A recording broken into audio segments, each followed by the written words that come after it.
Hello everyone, here's Coin Play. We've got some exciting matches this week. What should we expect from them? We'll find out in the next few minutes. Leicester will face Manchester City on October 29th. After a terrible start to the season, Leicester are in a good shape. Over the last 5 games, they have 3 dry wins, a draw and a defeat. City recently lost to Liverpool, but otherwise goes in the championship without losses. Leicester are likely to play the usual 4-1-4-1. Rodgers prefers not to change the scheme, even for top opponents. The pair of Tielemans, Dewsbury Hall should be expected in midfield, and on the right flank of the defense, Castagna.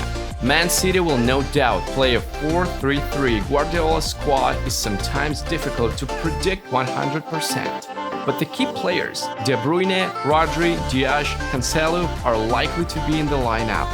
Maddison, like the rest of Leicester, didn't start the season in the best way, but the team's resurgence coincided with James' resurgence. He's the clear leader in this regard. He's now one of the top 5 scorers in the EPL. Manchester City's leader is obvious. Few expected Erling Haaland to fit so well into Pep's system, 17 goals in 11 games. It's scary to imagine how many more records the EPL will be broken by Erling.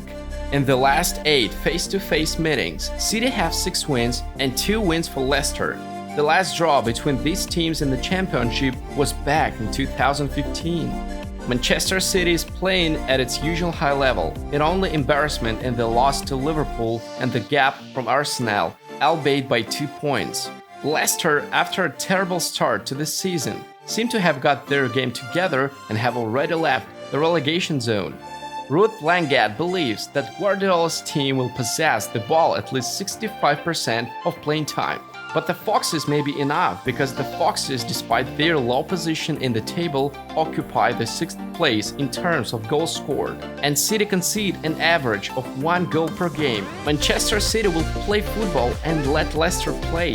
That's why Ruud Langad considers betting on the game to be winnable. Manchester City minus 1.5 handicap, both teams to score and Haaland's goal. Christina Vesci notes that City stifles opponents from the very first minute. The citizens have scored the first goal before 30 minutes in 7 out of 11 matches this season. Therefore, Leicester will be extremely careful in defense during the first half. 4 dry runs in recent matches showed that the Foxes' defense appeared in order, but it was all before the team met Haaland. Christina expects the best bet for this game to be Leicester total under 1.5. Manchester City's maximum time without goals is less than 49.5 minutes. Manchester City's goal before 30 minutes. Here are the most interesting lines for this match.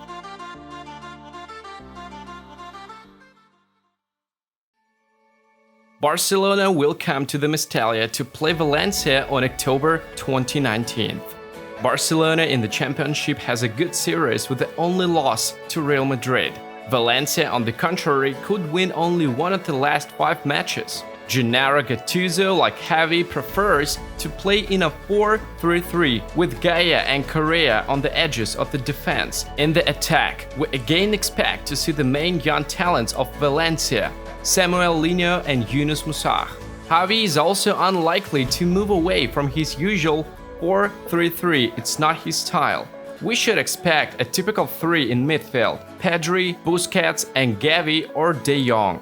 Cavani became the team's top scorer in just 6 games, 4 goals and 1 assist. The Uruguayan, who just recently arrived as a free agent, fit in well with Gennaro Gattuso, which is not surprising in principle given the experience and intelligence of Edinson. With the leader of Barcelona, everything is even easier. The leader is also a striker, spending his first season at the club, Robert Lewandowski. The Pole is still scoring more goals on average per game. He already has 12 goals and 4 assists. Barcelona has a 3-match winning streak over Valencia. The last win for the Bats dates back to January 2020. In total, their confrontation totals 225 matches, of which Barcelona has 109 wins and 60 wins from Valencia. Barcelona looks good in the Spanish Championship. The team has 28 points and the same number of goals scored while conceding only 4. Valencia is in the middle of the table with 15 points and goal difference of 18-13 and clearly performs below expectations. Roy Lee believes that Barcelona is the clear favorite in the match. The Catalans will take the ball, which is not good for Valencia, also accustomed to playing possession. Nevertheless, Valencia is quite capable to score a goal for Ter Stegen, given that the team is in the top 5 in terms of goals scored and in the top 3 in the number of created chances. It's also worth realizing that with Cavani's passing, Valencia should noticeably improve in realization. Roy predicts both teams to score. Barcelona win. Cavani's goal. Andrei Omolchenko suggests that Barcelona will try to squeeze the Valencia players out of the center and force the bats to play uncomfortable football, rolling on Cavani's crosses. The control and possession of the Barcelona players, Gattuso will counter-press and aggressive play, trying to break up the match into episodes, using small fault tactics, which will certainly add to the work of the referee of this meeting. Andrei predicts no goals after 77 minutes. Total over 3. Total corners over 8.5. Here are the most interesting lines for this match. We will see the long-awaited final of the Libertadores Cup, where the favorite in the face of Flamengo meets the defiant Athletico Paranaense on October 29th. Atletico has lost 3 of their last 6 games, so Flamengo with 4 wins in their last 5 games. Flamengo prefers to play 4-3-3 and is unlikely to move away from that in the final. We should expect some of the main players of this Flamengo on the field, namely Gabriel Barbosa, Pedro, Vidal and Everton. Scaleri prefers to play in a 4-2-3-1. We also expect to see the best Atletico squad on the field, so we are likely to see Pedro Henrique, Fernandinho and Pablo. There are a lot of candidates to lead Flamengo, but Georgian De Arrascaeta is almost irreplaceable. He's the team's top assist man with 10 assists, also the leader in key assists, and one of the leaders in shots per game. The leader of the team is also a central attacking midfielder, David Terrence, who already has 9 goals and 3 assists. In the last 6 matches, the teams had a goalless and goalless draw, 1 minimum and 1 resounding victory each. In total, the teams met 59 times. Flamengo players won 23 of those meetings, compared to Atletico's 22 wins. Flamengo is doing better in the championship, ranking 3rd, 3 points behind 2nd place. Atletico in 6th position doesn't feel so confident, even though it was Atletico that knocked Palmeiras, the main favorite of the competition and the dominant of the whole Brazilian league, out of the cup. Harold Baumann suggests that since Flamengo likes and knows how to play possession, we should expect dominance in more than 60% possession. Atletico will try to impose the game through the flanks and the tight fight in the center of the field.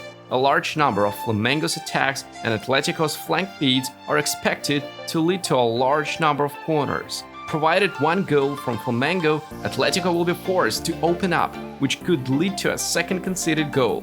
Harold is convinced that good options are Flamengo win plus total over 2.5, total corners over 10.5, score 2-0 or 0-2 as the match progresses. This is the final, which means that the match is sure to be tense and all the favorites will comb out after the starting whistle, says Jelena Lukaševičius. Atletico is able and ready to play through counterattacks. The teams are unlikely to leave the field without conceding goals. It's very likely that in the second half, one of the teams will be forced to open up, which will inevitably lead to goals. Jelena expects that the end will give a lot of bright emotions, and the best outcomes for the match will be both teams to score, total score of the first half is less than the second half, and goal after 75 minutes. Our experts have selected the most entertaining lines for the Libertadores Cup final.